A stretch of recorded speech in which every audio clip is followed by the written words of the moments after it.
Hello students, आज हम देखने वाले हैं direct and indirect variations. Variation मतलब क्या होता है क्लास? चेंज होना। अब दो टाइप के वेरिएशन होते हैं, पहले शॉर्ट में समझा देता हूं, फिर इनके क्वेश्चन देखेंगे। डायरेक्ट वेरिएशन कैसा है क्लास? जैसे कि आपके पास 10 रुपीज है ना? नॉर्मल सा क्वेश्चन है। We can we can buy 3 apples in 1 rupees. कि सपोज 1 रुपीज में 3 एप्पल मिलते हैं या 3 टॉफी मिलती है, तो 10 रुपीज में कितनी मिल जाएंगी? 1 में 3 तो 10 में कितनी हो जाएंगी? 10 3 30। क्योंकि जितने ज्यादा पैसे उतने ज्यादा टॉफीज, उतने ज्यादा एप्पल्स। तो ये होता है डायरेक्ट वेरिएशन, कि किसी एक वैल्यू के, किसी एक चीज के बढ़ने से जब कोई दूसरी चीज बढ़ती है या दूसरी क्वांटिटी, कोई दूसरा मटेरियल बढ़ता है क्लास, उसको हम कहते हैं direct variation. For example, cost of 1 book, एक बुक की कॉस्ट 50 रुपीज है, तो अगर मैं आपसे 2 बुक बोलूंगा तो आप क्या कहेंगे? 100 रुपीज। 2 बुक की कॉस्ट 50 टू 100 हो जाएगी। ठीक है, इसी प्रकार अगर 1 पेन 5 रुपीज का है, तो 10 पेन कितने के हो जाएंगे? 5 टेन 50 रुपीज के। This is the direct variation. एक चीज के बढ़ने पर अनदर या दूसरी किसी चीज में चेंज होना डायरेक्ट वेरिएशन होता है क्लास। ठीक है, लेकिन एक अलग टाइप का वेरिएशन भी होता है, इसको कहते हैं इनडायरेक्ट वेरिएशन। इनडायरेक्ट का मतलब कि अगर किसी एक वैल्यू में इंक्रीज होता है तो अनदर क्वांटिटी में डिक्रीज होता है। Example, you have 10 pens. आपके पास 10 पेन है और आपको कहा गया है इन 10 पेन्स को 2 स्टूडेंट में बांट दो। आप you need to distribute in 2 students. आपको इन 10 पेन्स को डिस्ट्रीब्यूट करना है 2 बच्चों में, तो क्या होगा? बोथ हैविंग 5 5 पेन्स, दोनों को क्या मिलेंगे? 5 5 पेन्स मिलेंगे। बहुत अच्छी बात है। अब अगर स्टूडेंट 2 से बढ़ाकर मैं 5 कर दूंगा क्लास, स्टूडेंट को 2 से 5 कर दिया, तो 5 बच्चों को कितने कितने पेन मिलेंगे? 2 2 पेन। कितने पेन मिलेंगे? 2 2। तो इससे क्या समझ में आया कि जैसे जैसे बच्चों की संख्या बढ़ाता जा रहा हूं, पेन की संख्या क्या हो रही है क्लास? डिक्रीज हो रही है। नंबर ऑफ पेन्स क्या हो रहे हैं? कम होते जा रहे हैं। पहले हर स्टूडेंट को 5 पेन मिल रहे थे, अब हर स्टूडेंट को 2 2 पेन मिलेंगे। और बच्चे बढ़ा दूंगा, मान लो 10 स्टूडेंट बोल दिया मैंने कि 10 पेन 10 स्टूडेंट में डिस्ट्रीब्यूट कर दीजिए।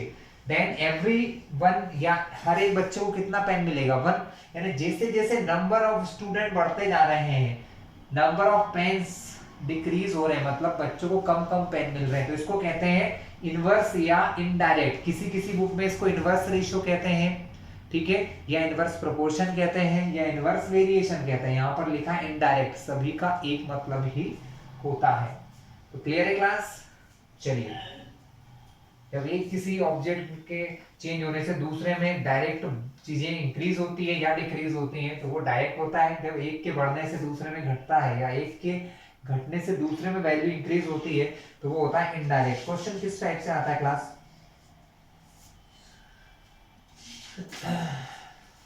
चलिए क्वेश्चन की तरफ गौर करते हैं। क्वेश्चन 2 टाइप से आते हैं क्लास। एक तो आपको इस प्रकार टेबल दिया रहता है, you have given this kind of table in which values are given x and y, 3 6 5 10 8 16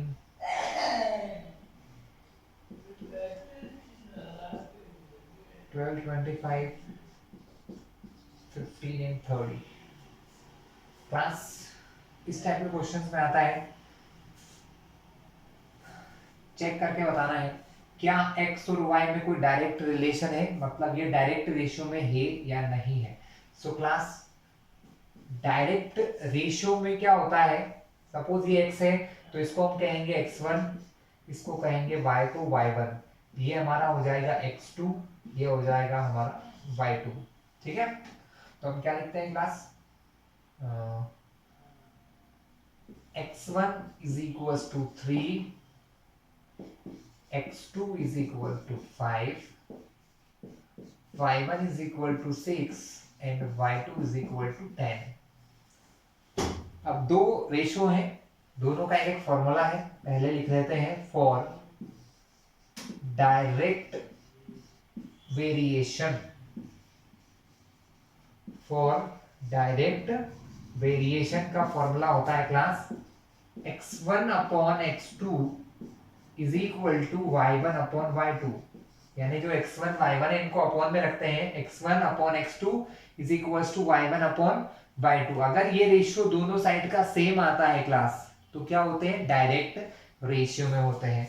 चलिए चेक कर लेते हैं, x1 upon x2, x1 3 upon x2 5 is equal to y1 6 y2 10।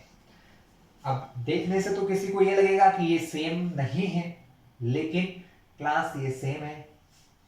इनको सेम करने के दो तरीके, पहला कैंसिलिंग, 2 से कैंसिल करते हैं 6 में डिवाइड होता है 3 टाइम्स, 2 से कैंसिल करते हैं 10 में डिवाइड होता है 5 टाइम। आंसर आ गया 3/5 इधर भी, 3/5 इधर भी। ये मेथड छोटे क्वेश्चंस के लिए बहुत अच्छी है जैसे इस प्रकार, लेकिन जब क्वेश्चन बड़े आ जाते हैं क्लास तो सबसे अच्छा तरीका है क्रॉस मल्टीप्लिकेशन। क्या होता है क्रॉस मल्टीप्लिकेशन, मैं वो मेथड भी यहाँ बता देता हूँ आपको। क्रॉस मल्टीप्लिकेशन में क्या होता है क्लास,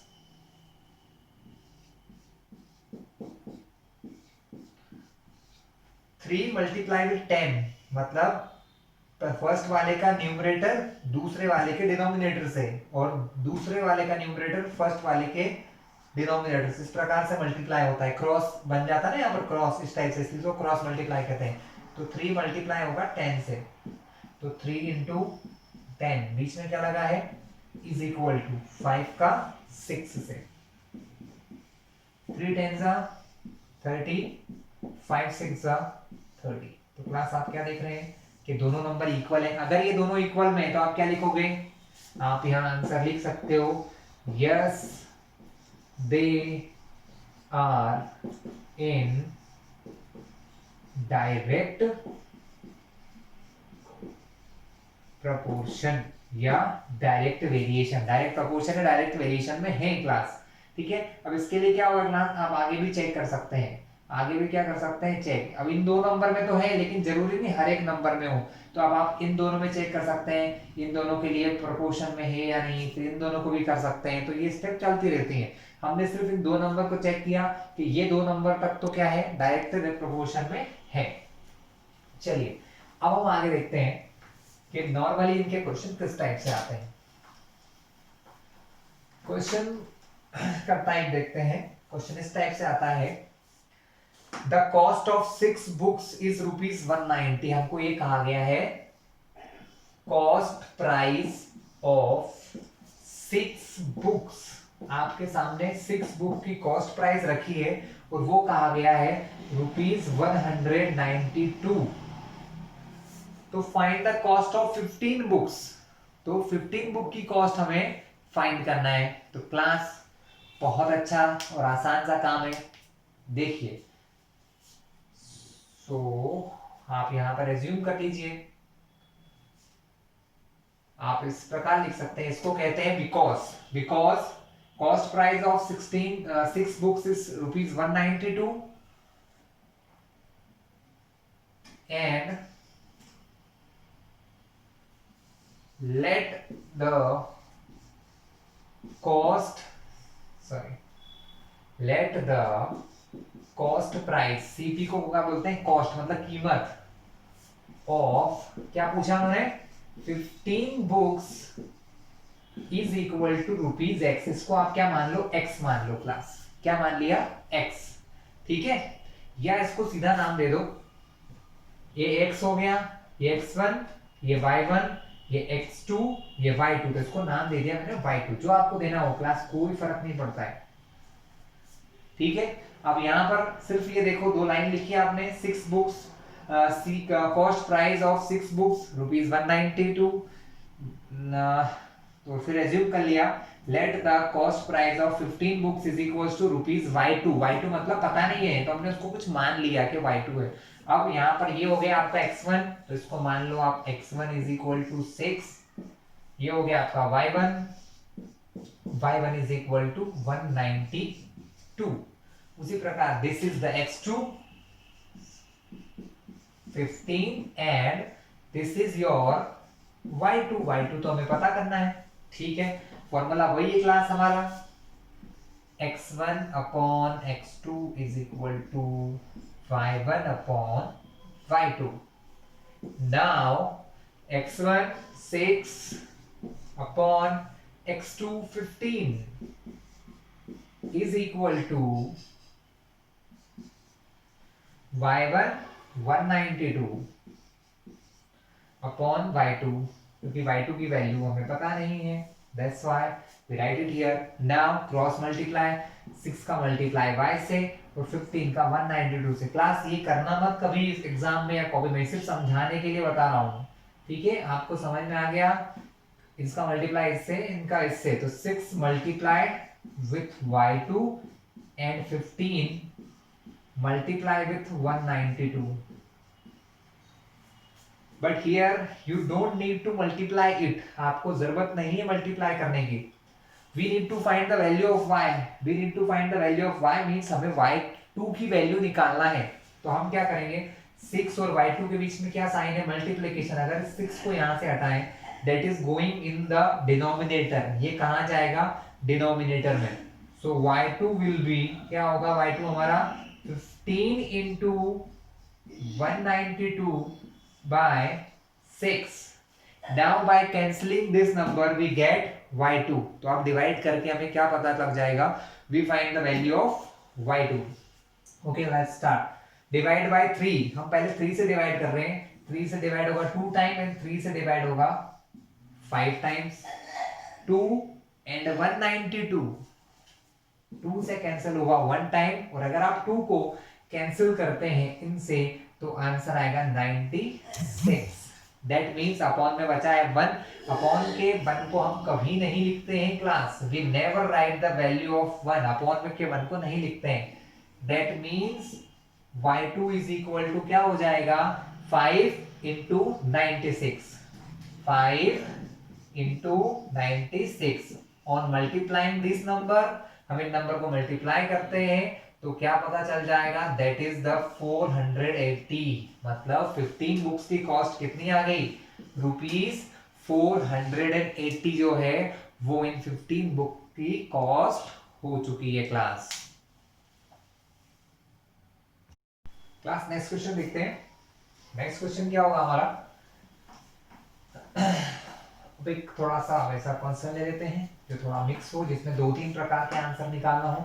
अब मैं इसका टेबुलेशन फॉर्म सिखाता हूँ क्लास, फिर टेबल बनाकर आप किस प्रकार क्वेश्चन को सॉल्व कर सकते हैं।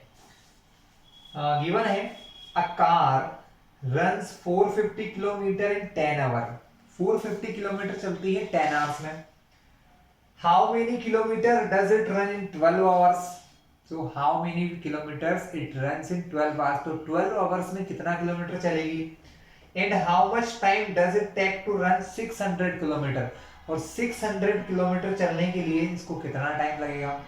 तो यहाँ पर 2 मिक्स प्रॉब्लम्स हो चुकी हैं। इस प्रकार की प्रॉब्लम्स को सॉल्व करने के लिए हम क्या करते हैं, we will make a table, हम बनाएंगे table class. what kind of table is this, it having 2 values, यहां पर 2 वैल्यूज होती हैं।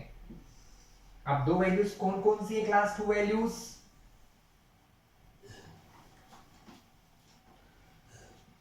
हियर इज 2 थिंग, यहां पर 2 थिंग्स हैं।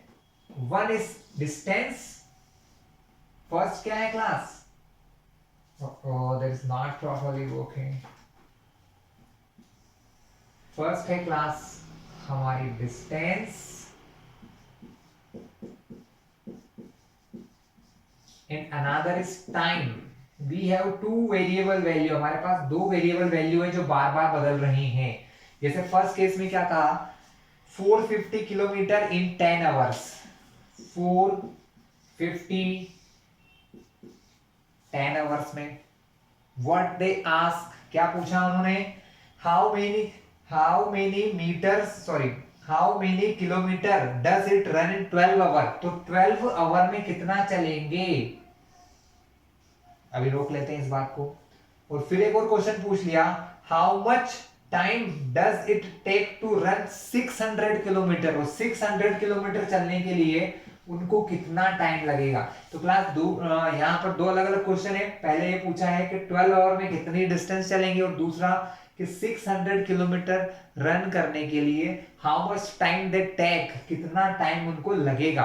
तो क्लास अब यहाँ पर ये समझ लो कि दिस इज हमारा x1, ये हमारा x1 हो गया, इसको मान लो यहाँ पर x2, ये हो जाएगा हमारा x3, this one y1 y2, then this is y3। तो ये आपने टेबल बना लिया है ना। टेबल बनाने के बाद बहुत आसान सा काम है। सो सॉल्यूशन देखते हैं इस क्वेश्चन का क्लास। तो सॉल्यूशन में आप चाहें तो एक लाइन लिख सकते हैं, we assumes distance as x1, x2 and x3 and time as y1, y2, y3। मतलब हम एज्यूम कर रहे हैं, हम जैसे बता रहे हैं हमने डिस्टेंस को x1, x2, x3 मान लिया है, and we assume time as y1, y2 and y3। Okay, इस लाइन को बस ऐसा लिखना है, देख लो मैं ड्रॉप कर रहा हूँ। सॉल्यूशन करते समय बहुत आसान सा काम है जो आपने पढ़ा है। x1 450, y1 10, x2 फाइंड करना है, y2 12। डायरेक्ट प्रोपोर्शन दिख रहा है, जितना ज्यादा टाइम होगा उतने ज्यादा किलोमीटर जाएंगे, जितने ज्यादा टाइम होगा उतने ज्यादा किलोमीटर चलेंगे। तो सिंपल सा रेशो है, x1 upon x2 is equal to y1 upon y2। x1 450, x2 we need to find, हमें फाइंड करना है, y1 10 अपॉन y2 किस प्लेस पे 12। क्लास नेक्स्ट इज व्हाट, क्या करना है हमें, हमें यहाँ पर मल्टीप्लीकेशन करना है। कैसा, cross 450 with 12 is equal to, बीच में इक्वल टू होता है x2 into 10, x2 into 10। We need to find the value of x2, हमें x2 की वैल्यू फाइंड करना है। सो 10 एंड x2 के बीच में मल्टीप्लीकेशन है, then it will goes to denominator. कहां जाएगा ये, it will goes to denominator here, यहां जाएंगे। सो यहां क्या बचेगा, x2। क्लास इस टाइप के नंबर कैंसिल करना वेरी इजी, 0 to 0 कैंसिल, क्या बचा 45 इंटू 12, 45 इंटू 12 अपॉन में 1 है जिसकी वैल्यू नहीं लिखते हैं। सो x2 will be, x2 क्या हो जाएगा, 12 5 60 का 0 कैरी ओवर 6, 12 4 48 and 6 540, 540। तो कितने किलोमीटर हो गए क्लास, x2 की जगह मैं लिख सकता हूं कि मेरा आंसर आ गया है 540 किलोमीटर। ठीक है, थर्ड थिंग इसी तरीके से फाइंड हो जाएगी क्लास, वेरी इजी।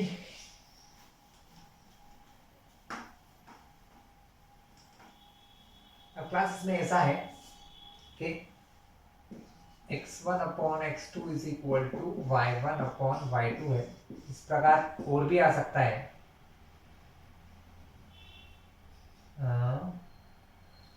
हम चाहें तो इसको चेंज कर सकते हैं। x1 अपॉन x2 है, मुझे 2 वाली चीजें तो फाइंड हो गई हैं, तो अब मैं यहाँ पर 2 3 ले सकता हूँ। जैसे यहाँ 1 2 1 2 लिया है, वैसे 2 3 ले सकते हैं। क्या ले सकते हैं क्लास, 2 and 3। जैसे कि x2 upon x3 is equal to y2 upon y3। ठीक है, x2 अपॉन x3 बराबर y2 upon x2 upon x3 upon y2 upon y3 ले सकते हैं, कोई फर्क नहीं पड़ता है ना। तो इसके लिए हम डायरेक्ट कर रहा हूं थोड़ा सा, मैं x2 दिया है कितना 540, x3 600, y2 12, y3 need to find। First of all 0 to 0 cancel, 54/60 once more time 6 9 जा 6 10 जा क्या बचा 9/10 is equals to 12/y3 ठीक है क्रॉस मल्टीप्लाई 9 का मल्टीप्लाई y3 से so 9 into y3 is equal to 10 into 12 10 into 12 we need to find y3 9 multiply से divide में चले जाएंगे चाहे तो मल्टीप्लाई कर लो या रख लो ऐसे कोई फर्क नहीं पड़ रहा है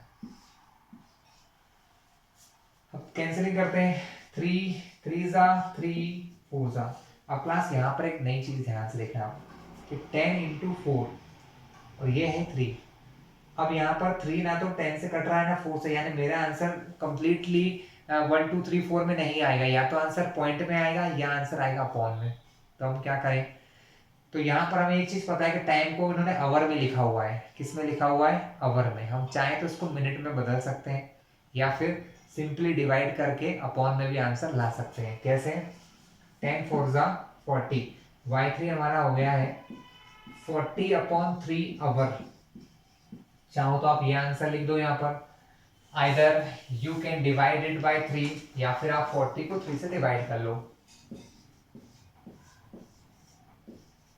3 1 जा 3 4 minus 3 1 टेकिंग डाउन 0 3 के टेबल में 10 आता है 9 उससे स्मॉलर क्या आता है 9 कितने टाइम्स में आता है 3 व्हाट इज लेफ्ट हियर 1 क्या बचा 1 सो y3 का आंसर क्या हो जाएगा y3 हो जाएंगे हमारे 13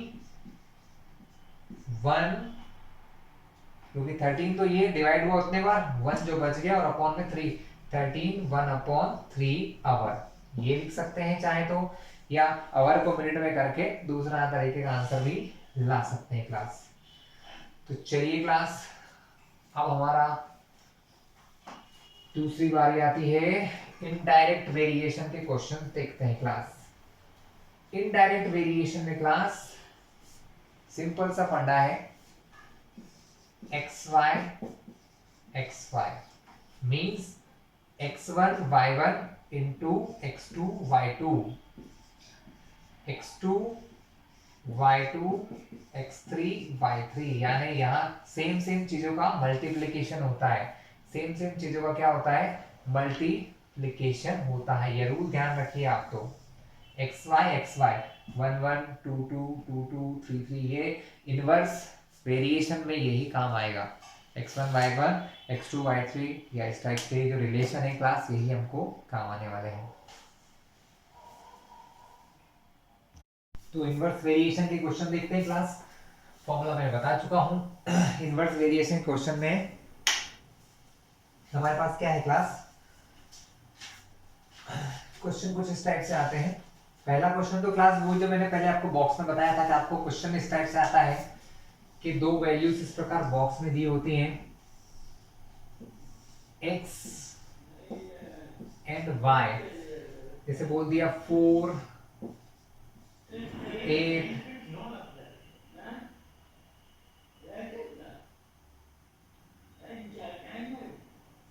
and 2 16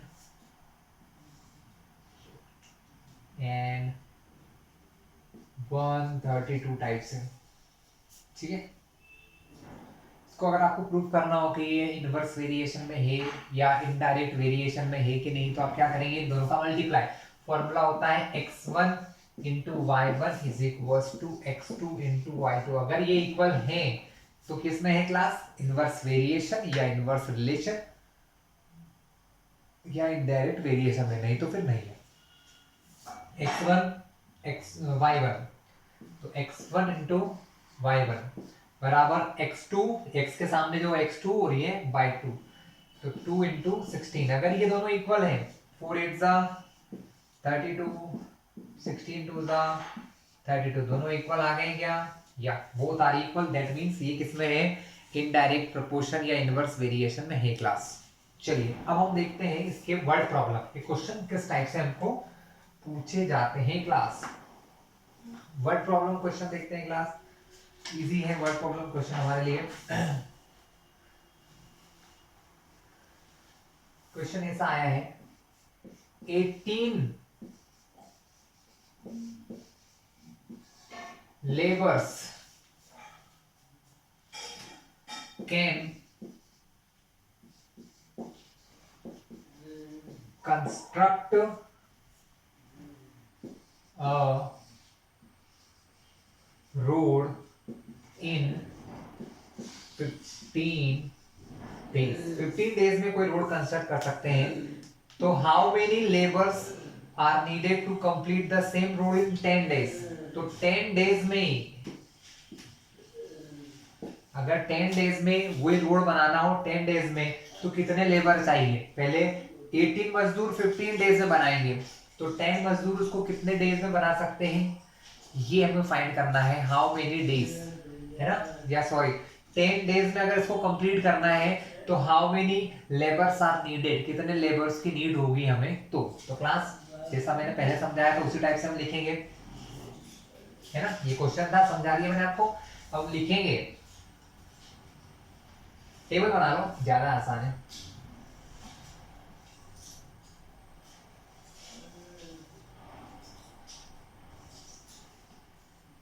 यहां पर लिख लो नंबर ऑफ लेबर, और यहां पर number of days.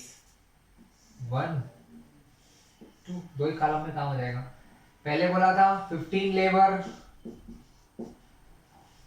Sorry 18 labour 15 days. 18 labour को लगेंगे 15 डेज, तो 10 डेज में फिनिश होने के लिए कितने लेबर चाहिए? तो देखिए x1 y1 x2 y2, तो ये हो गया हमारा x2। ठीक है, सॉल्व करते हैं। यहां पर एक लाइन लिख देना, दिस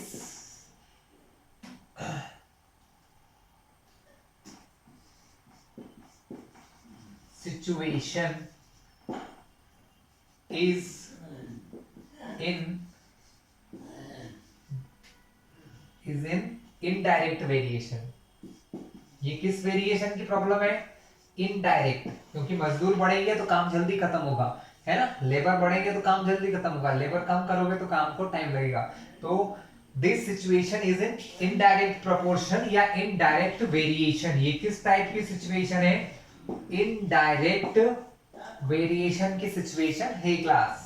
ठीक है, तो इनडायरेक्ट वेरिएशन का क्या फॉर्मूला बताया था? x1 into y1 is equals to x2 into y2। x1 18 y1 15 is equal to x2 y2 10। 18 का 15 से मल्टीप्लाई करना चाहो तो कर लो, या पिछले क्वेश्चन की तरह मुझे x2 निकालना है तो 10 मल्टीप्लाई से डिवाइड में जाएगा। तो x2 is equal to 18 into 15 upon 10। 5 से कैंसिलिंग पॉसिबल है, 5 से 2 टाइम्स 5 2 3 टाइम 2 1 जा 2 9 जा। सो x2 विल बी, x2 कितना हो जाएगा? 9 into 3, 9 3 जा 27। तो उनको कितने मजदूर चाहिए क्लास? उनको चाहिए 27 लेबर। 27 लेबर। आप देख रहे हैं डेज कम हुए, लेबर इंक्रीज हो गए। ठीक है ना, माने एक चीज के रिड्यूस होने से दूसरी चीज इंक्रीज हो रही है। दिस इज द इनवर्स या indirect variation. We are taking one more question, एक टाइप का और क्वेश्चन ले लेते हैं क्लास।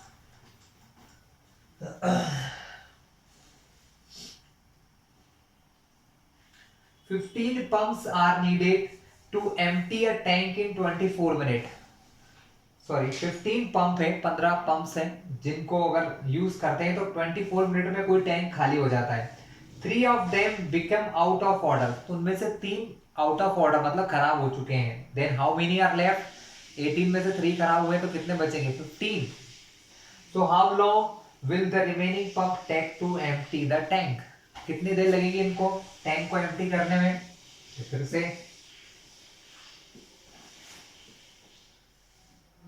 यहाँ पर क्या लिखेंगे, नंबर ऑफ पंप अपॉन में टाइम टेकन। पहले थे 18 पंप, सॉरी 15 पंप, तो कितने टाइम लगा 24 मिनट। फिर 3 पंप चले गए तो कितने पंप बचे 12। तो यहाँ पर क्या आएगा x1 y1 x2 y2, तो यहाँ आ जाएगा हमारा y2। फिर से वही लाइन लिख देना आप चाहो तो। This situation is in direct proportion, indirect proportion.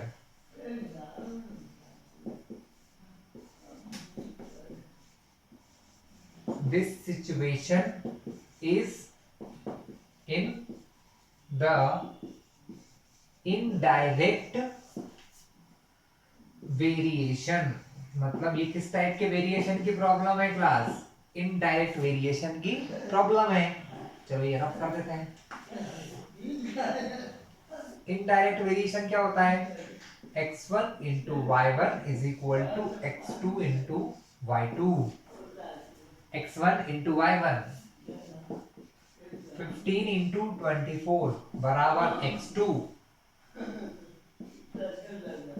Into y2। So 15 into 24 12 multiply से कहाँ जाएंगे डिवाइड में, तो क्या आ जाएगा y2। 12 वन जा 12 टू जा 15 into 2 is equal to y2। तो क्लास हमारा y2 हो जाएगा 15 टू जा 30 मिनट्स, मतलब 30 मिनट लगेंगे। देखो जैसे ही आपने पंप कम किए टाइम 24 से 30 यानी बढ़ चुका है क्लास। तो क्लास ये था हमारा आज का वीडियो जिसमें हमने देखे इनडायरेक्ट और डायरेक्ट वेरिएशन। अगर आपको हमारा वीडियो ठीक लगा हो तो हमारे चैनल को सब्सक्राइब कर लेना, जिससे आगे आने वाले सारे मैथ्स के वीडियो आपको मिल जाएंगे क्लास। राइट।